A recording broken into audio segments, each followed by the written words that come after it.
Bonjour à tous et bienvenue sur ce webinar. Nous allons commencer les présentations. Je me présente moi-même, je m'appelle Edwin Polycarpe, j'occupe le poste de Solution Architect chez Alibaba Cloud. Auparavant, je travaillais beaucoup en tant que DevOps sur la plateforme AWS et vous allez voir dans ce webinar que la philosophie Alibaba Cloud se rapproche beaucoup de AWS. Et moi, je m'appelle Yen Zhang, je suis responsable de la formation et certification chez Alibaba Cloud Europe.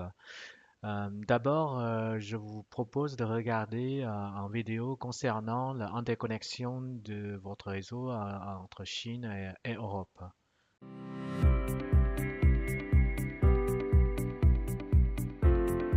With more than 772 million internet users, 553 million online shoppers, and over 531 million people using online payments, the Chinese e-commerce industry produces more than 40 billion packages delivered across the country each year.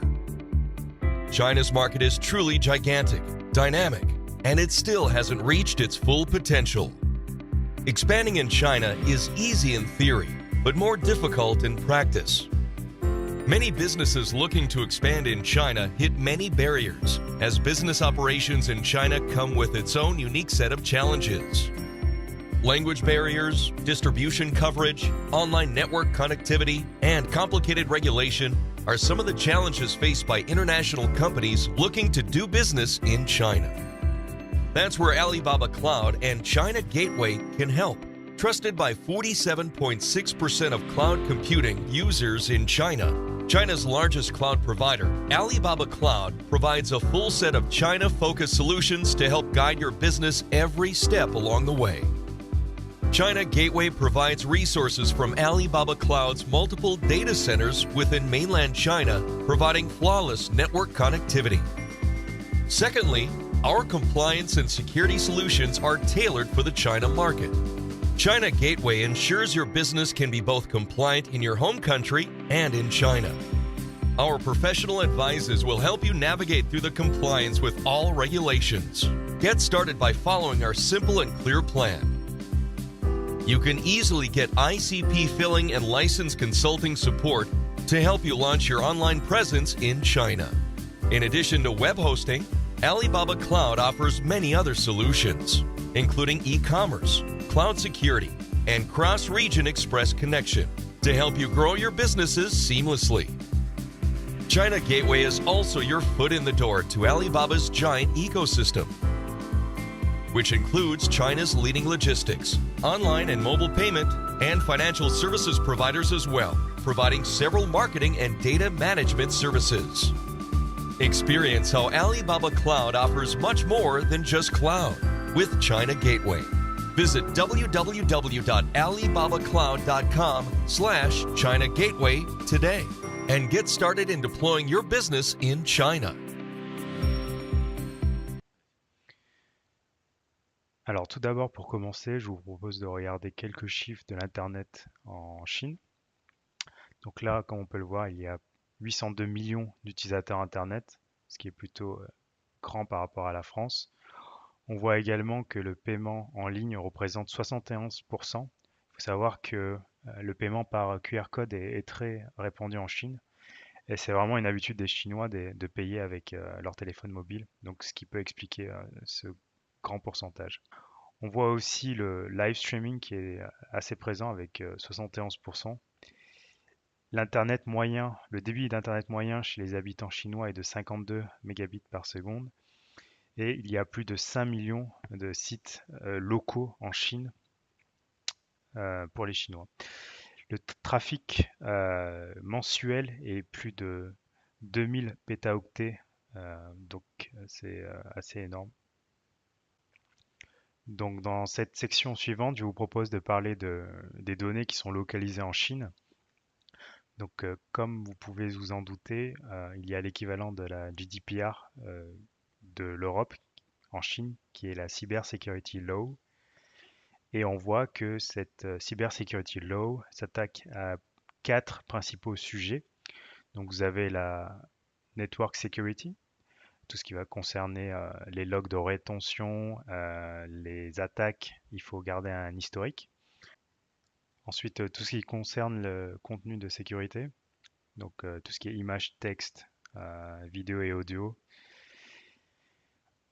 Ensuite, il y a les données personnelles du coup des utilisateurs. Donc là, il faut bien faire attention au stockage, au transfert de ces données-là. Et ensuite, le cross-border data transfer. Donc là, il s'agit des données qui sont transférées inter-région. Donc il y a des audits à faire passer pour être sûr d'être en conformité avec la Cybersecurity Law. Du coup, d'un point de vue architecture, donc là on regarde, on a notre service en Europe, donc il y a la couche applicative et la couche de données. Imaginez maintenant que votre société veut s'attaquer au marché asiatique. Donc il faut se poser la question de ces données, comment les synchroniser ou comment plutôt les faire transférer de l'Asie vers l'Europe ou vice-versa. C'est là que vient la question, est-ce que je dois les copier, est-ce que je dois les bouger ou je dois les laisser à leur place. Et de plus, on peut se poser la question, si on rajoute une tierce partie, comment va-t-elle accéder à ces données-là?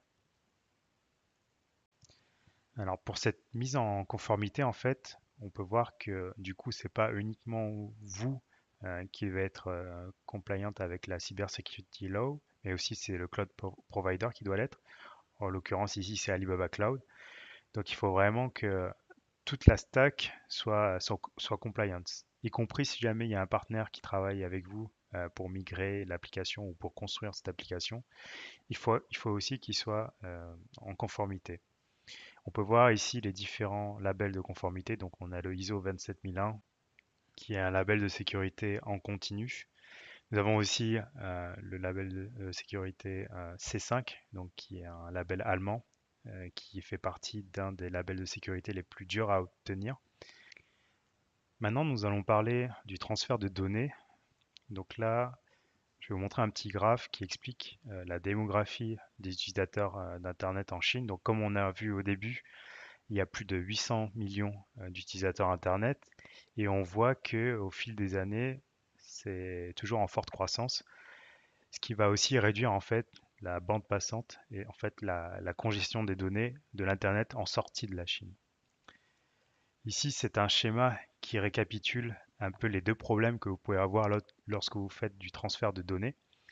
Donc vous avez non seulement le nombre d'utilisateurs en Chine sur la bande passante, mais aussi ce qu'on appelle le Great Firewall, donc qui est en fait un pare-feu contrôlé par le gouvernement, qui peut vous faire sauter des paquets réseau ou qui peut augmenter la latency de votre service. Ça peut affecter aussi la synchronisation des données avec des bases de données, mais aussi par exemple tout simplement l'authentification des utilisateurs et les requêtes dynamiques aussi.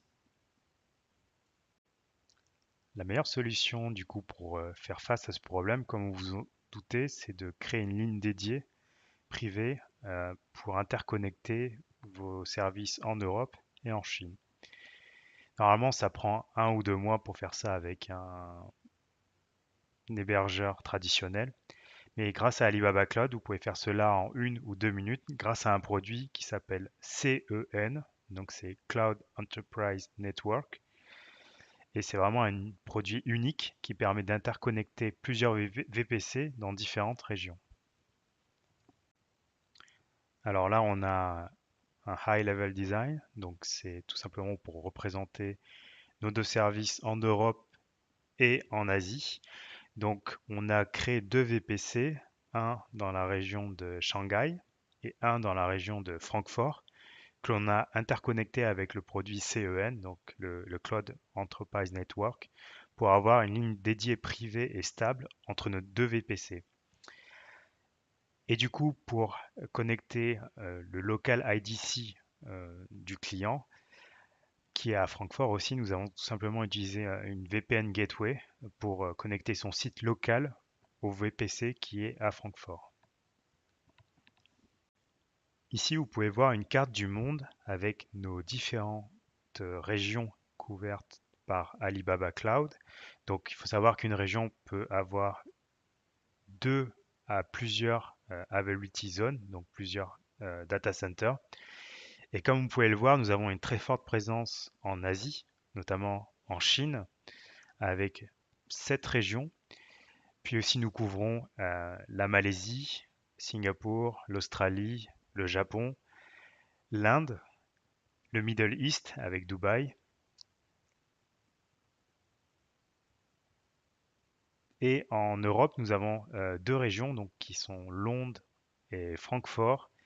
Puis en Amérique, nous avons la Silicon Valley et Virginia comme région. Revenons un peu sur le produit CEN. Donc là, on a vu dans notre exemple, nous interconnectons seulement 2 VPC, mais en fait, on peut interconnecter plusieurs VPC. Par exemple, ici, dans cet exemple, nous interconnectons 4 VPC au total.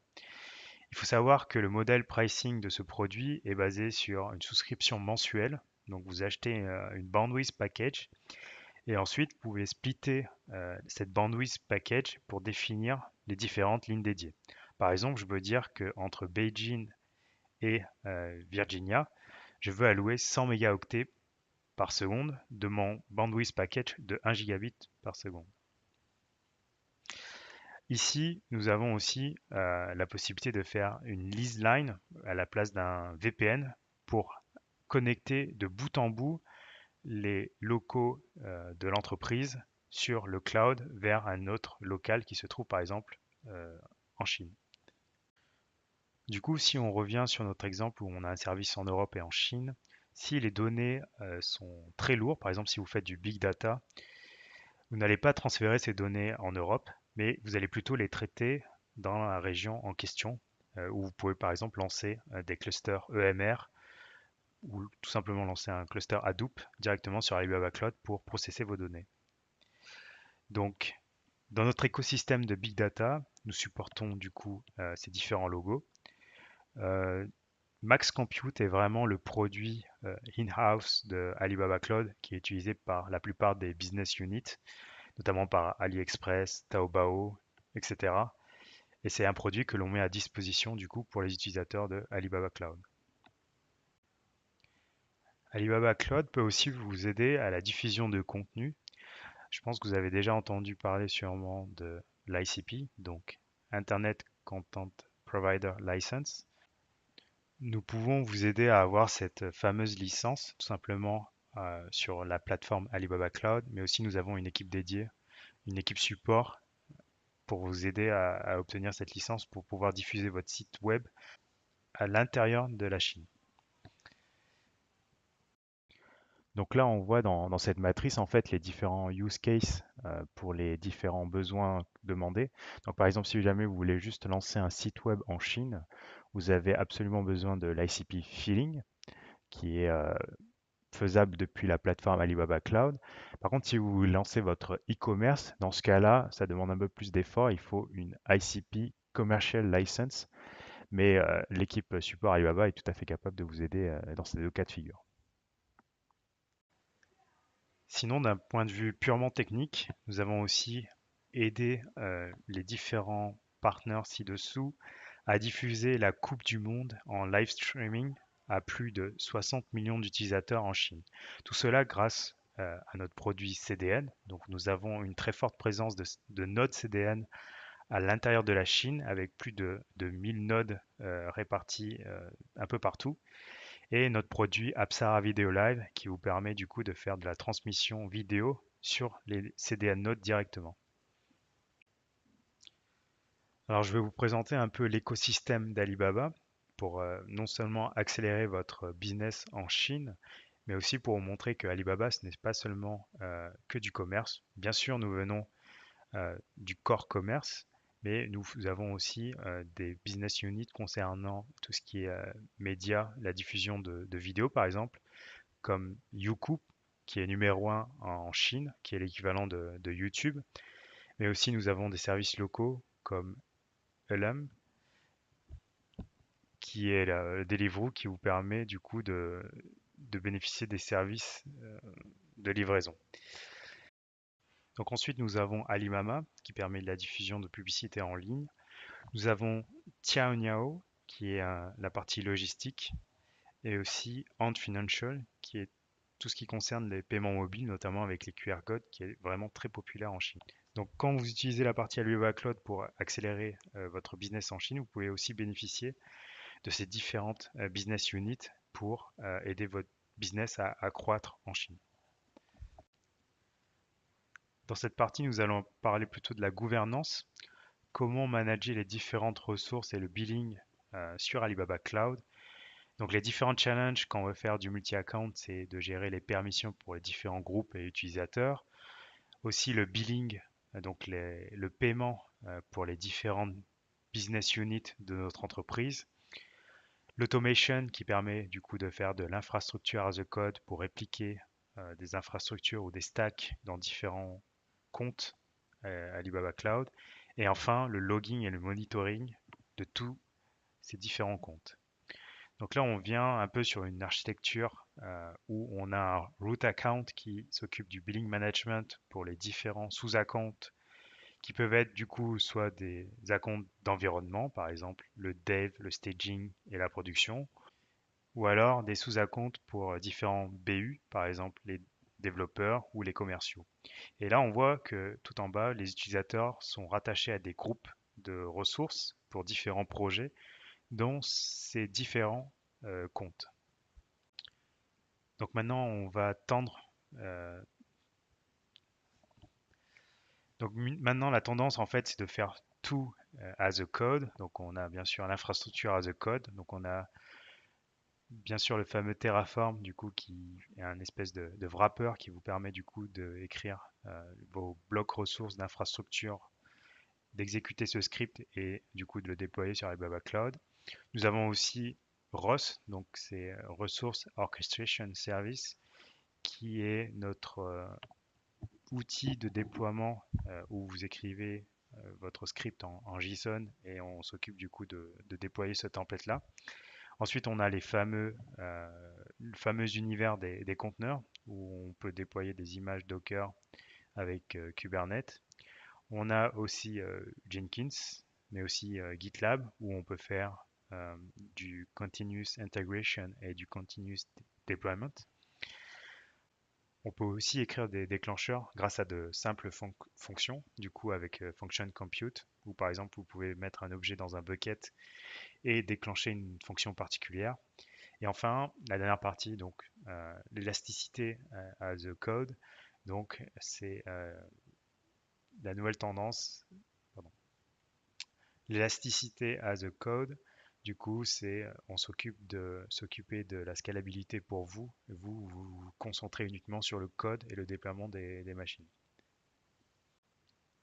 Donc, pour résumer un peu tout, nous avons vu comment traiter les données localisées en Chine, comment faire transférer ces données si besoin grâce au cross-border data transfer,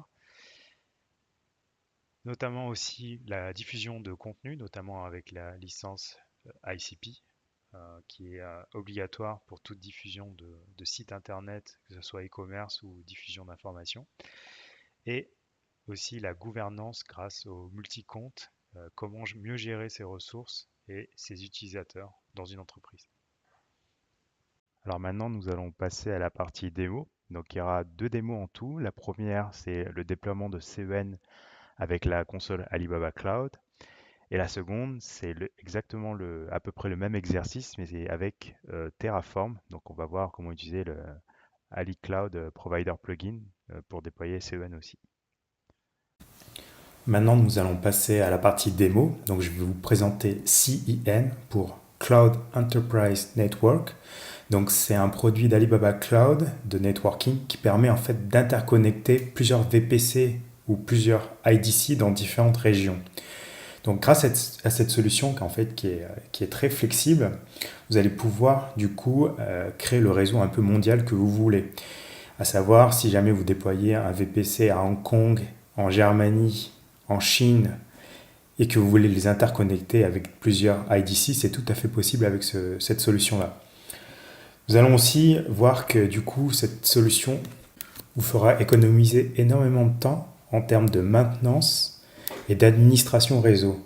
Effectivement, vous allez voir que les tables de routage vont se mettre à jour automatiquement à l'ajout d'un VPC et aussi qu'il est très flexible de paramétrer la limite bande passante entre les différentes régions. Nous allons maintenant aller dans la console d'Alibaba Cloud pour vous montrer comment créer ce fameux CIN. Donc on tape dans la barre de recherche des produits Cloud Enterprise Network et on tombe sur ce wizard. Donc comme vous pouvez le voir, les différentes étapes sont indiquées. Il faut d'abord créer une instance, attacher les différents réseaux, ensuite acheter un package de bande passante et du coup automatiquement interconnecter les différentes régions. Donc là, je vais commencer par voir les différents VPC que je veux attacher. Pour cela, je vais d'abord voir dans ma liste des instances de test dans quel VPC ils appartiennent. Donc là, on va voir le test Francfort qui est dans le VPC GTFZ. Donc là, on voit bien que je suis bien dans la région de Francfort avec ce VPC. Et enfin, une seconde instance, du coup, qui va être à Hangzhou, en Chine. Donc là, je regarde le VPC, donc c'est TS30. Et là, oui, je vois bien dans cette page, du coup, c'est bien TS30 et il est bien en Chine. Donc là, dans cette démo, j'ai déjà, du coup, attaché les différents VPC. Maintenant, nous allons nous connecter en SSH sur la machine à Francfort. Donc, je prends l'adresse publique. Je me connecte en SSH.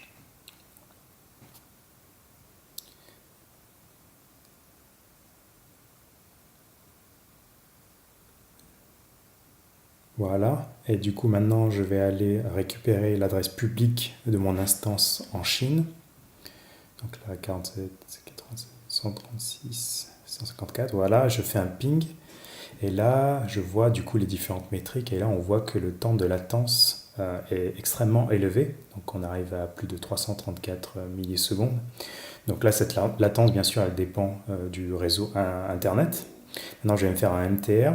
Et là, je vois du coup des paquets perdus. Donc, c'est totalement random. Et du coup, encore, ça, là, une fois, ça dépend du réseau Internet. Et on peut voir du coup qu'il y a plus de 17 sauts pour arriver à la destination. Alors bien sûr, les pertes de paquets ici sont aussi dues au Great Firewall. Donc là, comme on peut voir, par exemple, au saut 11, nous avons plus de 50% de pertes. Donc voilà. Maintenant, si je regarde l'adresse privée de mon instance en Chine et que j'essaie de la pinguer, effectivement, ça n'a pas marché puisque je n'ai pas encore totalement configuré un CIN avec le VPC qui est en Chine, ni même le VPC qui est à Francfort. Donc maintenant, on va passer à la configuration de CIN. Donc, je vais commencer par créer l'instance CIN. Donc, je lui donne un nom. Là, par exemple, CIN test. Ensuite, je vais choisir le network type, donc la VPC. Donc, VBR, c'est quand vous voulez interconnecter des IDC, donc des data centers locaux. Donc, je choisis la région de Francfort et j'attache du coup mon premier network. Donc là, ça prend un peu de temps. Voilà, je vais choisir le VPC se terminant par GTFZ.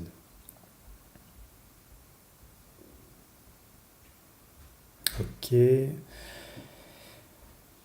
Donc là, mon instance a bien été créée. Donc là, je vais rentrer dans les management de mon instance.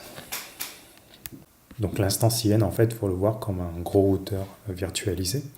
Donc là, on voit que mon VPC de Francfort est en train de s'attacher. Maintenant, si on regarde les différents onglets, donc le bandwidth package, donc là oui, j'ai déjà un bandwidth de 2 mégabits par seconde, mais il n'est pas attaché à cette instance de CIN. Donc là, les régions connection, c'est là où on va avoir les différentes connexions entre les différentes régions. Donc là, je vais attacher mon second VPC qui est en Chine, donc je choisis bien la bonne région. Donc là, Hangzhou. Je choisis le VPC qui se termine par TS30, ouais, c'est ça, je clique sur OK, je complète, très bien. Et donc là, on voit que ma seconde instance est en train de s'attacher, donc c'est juste l'histoire de quelques secondes. Donc là, si on regarde le bandwidth package, on voit que mon bandwidth package n'est pas attaché à instance, et pourtant j'arrive à attacher les deux VPC. Donc là, soyez attentifs, vous avez une connexion de 1 mégabit seconde par défaut gratuite pour tester du coup l'interconnexion entre les différents VPC que vous avez attachés. Donc là, pour vous prouver cela, je vais me connecter du coup sur mon instance et je vais faire un ping de mon instance qui est en Chine. Donc là, on voit que je peux tout à fait, sans acheter de bandwidth package, faire des tests d'interconnexion entre les différents VPC. Et donc là, on voit bien que la latence est réduite. On n'est plus qu'à 153 millisecondes. Et si je fais un MTR maintenant, je vais voir les différents sauts. Et là, j'en ai qu'un seul et j'ai beaucoup moins de paquets perdus. En fait, pour avoir 0 paquet perdu, il faut tout simplement attacher la bandwidth package. C'est ce que nous allons faire maintenant. Donc là, je retrouve ma bandwidth de 2 mégabits par seconde entre la Chine et l'Europe et je vais maintenant la binder à l'instance CEN.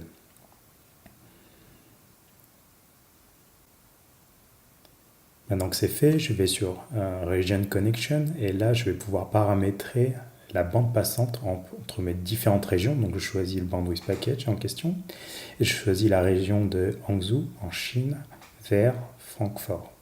Le sens n'a pas vraiment d'importance et je laisse à 1 mégabit par seconde sur mes 2 mégabits du bandwidth package.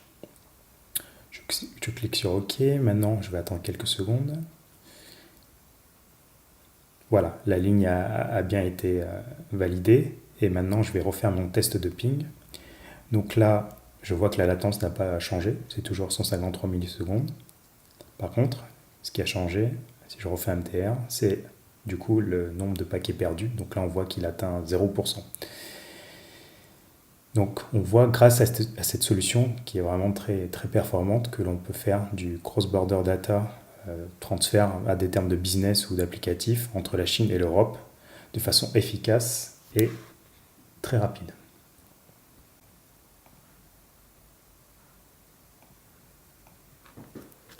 Maintenant, nous allons refaire le même exercice, mais cette fois avec Terraform. Terraform qui est un outil très populaire qui permet de créer, versionner et de changer l'infrastructure avec du code. Donc cela est très pratique puisque vous allez pouvoir versionner toutes les modifications et ainsi suivre toutes les modifications apportées à votre infrastructure sur Alibaba Cloud. Donc je vous invite du coup à lire le Getting Started de Terraform qui est très bien fait, qui va vous permettre en fait d'installer Terraform sur votre système d'exploitation et ainsi de faire toutes les configurations de base nécessaires pour que l'outil soit fonctionnel. Une fois l'installation terminée, je vous invite à ouvrir un terminal et à taper Terraform-version pour vérifier que tout fonctionne correctement. Là, c'est bien le cas. Ensuite, je vous invite à créer un fichier texte avec l'extension .tf pour commencer à écrire notre plan d'infrastructure. Alors, pour rappel, nous allons du coup déployer un CEN, donc un Cloud Enterprise Network, avec 2 VPC, un en Europe et un en Chine. Et ainsi, on va déployer aussi des instances dans ces 2 VPC afin de tester du coup la connectivité grâce à un ping ou à MTR. Donc là, je commence par écrire le provider que je vais utiliser dans ce fichier de plan d'infrastructure. Donc là, on va utiliser le provider Ali Cloud dans la région de Francfort, donc UE Central-1. Donc là, vous remarquez que je ne mets pas mes secret keys et access keys dans le bloc ressources provider. Je préfère les garder en variable d'environnement afin d'éviter de mettre mes credentials en versionné sur Git. Donc là, je vais commencer par déployer le premier VPC en Europe. Donc là, je crée un bloc ressources Ali Cloud VPC et je mets les paramètres avec une IP range pour ce VPC. Donc la première chose à faire en fait, c'est d'initialiser le workspace. Donc pour cela, on va écrire Terraform init. Donc ça va, j'ai oublié d'enregistrer. Donc là, on va du coup télécharger le provider plugin Ali Cloud et ainsi initialiser notre workspace. Donc là, pour tester le déploiement de cette infrastructure, j'ai la commande plan en fait de Terraform qui va permettre de simuler les ressources qui vont être créées si j'exécute ce plan d'infrastructure. Là, on voit bien que ça crée une nouvelle ressource qui est un VPC dans la région de Francfort. Donc maintenant, je vais créer un second VPC, donc en Chine.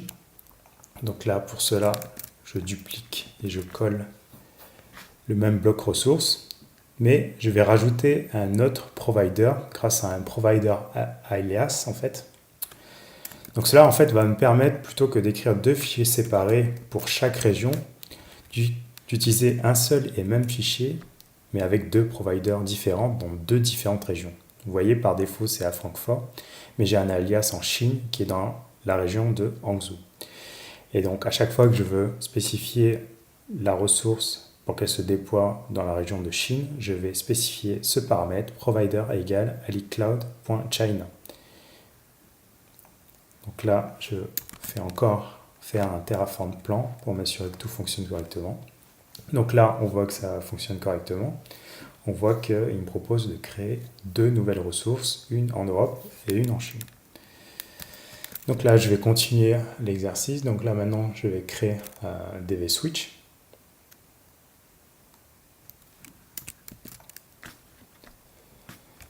Donc là, on voit que dans mes blocs ressources, j'ai besoin d'une zone de disponibilité. Et cette zone de disponibilité, je vais chercher dans une data source. Donc je vais la rajouter. Donc une data source, c'est un endroit où on peut récupérer des informations, comme une base de données, on va dire. Donc là, je crée deux data sources pour récupérer les zones qui sont dans la région de Francfort et dans la région de Hangzhou en Chine. Donc dans ces zones-là, je demande à ce qu'il y ait ce type d'instance, puisque c'est celui-là qu'on va utiliser, et qu'il y a la possibilité de mettre des cloud SSD. Donc ensuite, une fois fait cela, je vérifie encore que pas de souci au niveau du plan. Donc là, tout fonctionne correctement. Il va récupérer les data sources, donc les zones dans les différentes régions.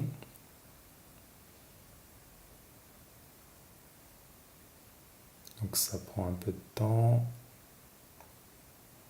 Voilà. Donc là, on voit 4 nouvelles ressources, donc 2 VPC et 2 vSwitch. Donc là, je vais maintenant ajouter le bloc ressources CEN. Donc là, je vais tout simplement écrire cela et lui donner un nom.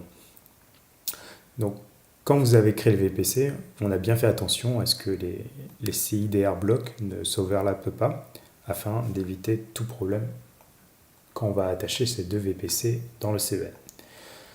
Donc maintenant, une fois que le CEN a bien été mis en place, il va falloir attacher ces deux VPC. Donc j'attache le premier VPC, je vais monter un peu plus, en utilisant le bloc ressource alicloud CEN instance attachment. Donc j'attache le premier VPC, VPC Europe, et ensuite le second.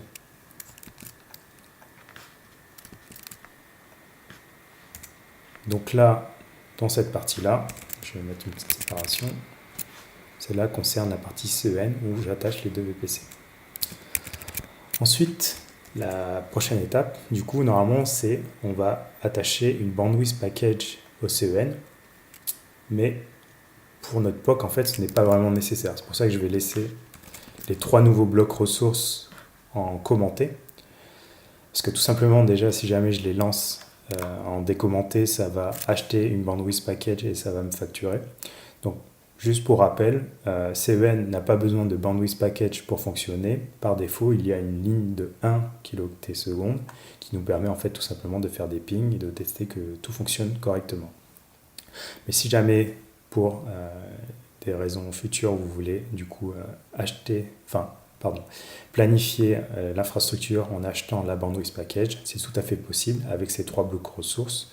Donc le premier, c'est le bandwidth package en lui-même. Le deuxième, c'est l'attachement de ce bandwidth package avec l'instance CEN qui a été créée juste avant.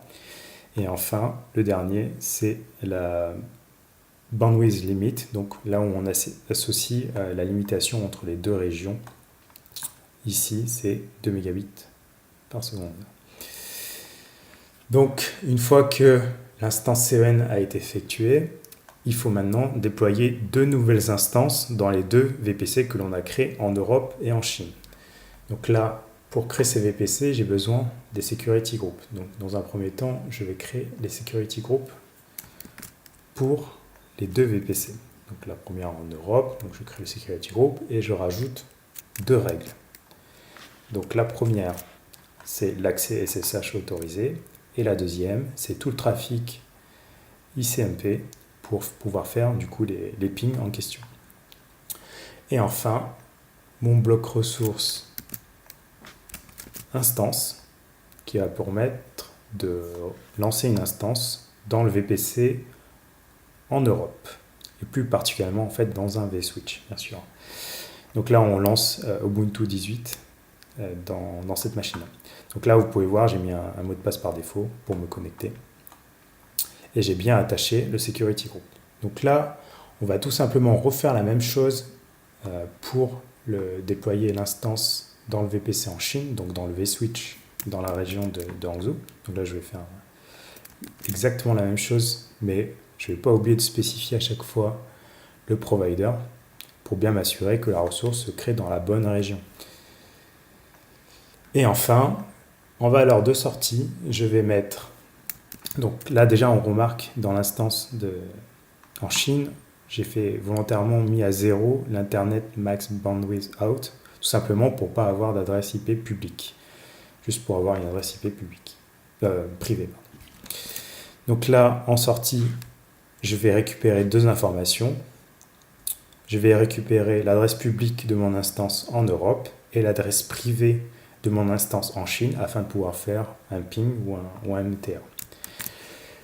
Donc là, si je récapitule un peu les différentes sections, dans un premier temps, je déclare mes providers à l'iCloud, je déclare mes data sources, ensuite je déclare mes VPC avec mes vSwitch, je déclare l'instance CEN et j'attache ces deux différents VPC dans les deux différentes régions, et enfin je crée les security group et j'instancie mes deux instances dans les deux différentes régions.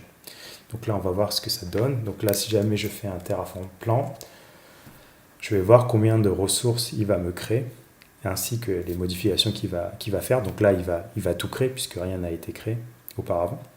Donc là, il me dit qu'il doit rajouter 15 ressources. Donc là, je vais dire OK, je vais lancer en faisant un apply. Donc là, je vais attendre que mes ressources soient créées sur mon compte Alibaba Cloud. Je dis oui, que je veux bien les créer.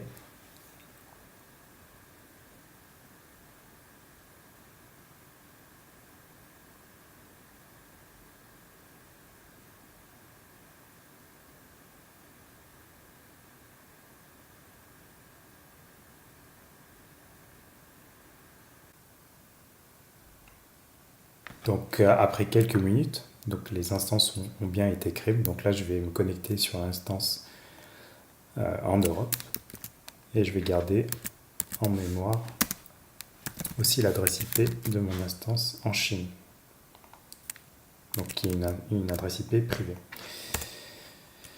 Donc je me log, ok, je tape le mot de passe que j'avais paramétré. Et me voilà sur l'instance en Europe. Donc là, je vais faire un ping sur la machine qui est en Chine. Donc là, on voit que le ping fonctionne correctement et j'ai une latence de 154 millisecondes. Et si je fais un TR, donc là, on voit qu'il y a un saut vers la machine en question. Et donc, que tout est parfaitement fonctionnel. Donc voilà, là, c'était la démo du coup pour créer un CEN avec Terraform. Donc, comme vous pouvez le voir, c'est très rapide et très simple à mettre en place. Et vous pouvez simplement faire un POC juste pour tester la connectivité et ainsi voir les futures utilisations possibles de ce produit-là. Donc, une fois que la démo est terminée, je peux détruire mon Terraform. Et je vous remercie et j'espère que cette démo a été utile.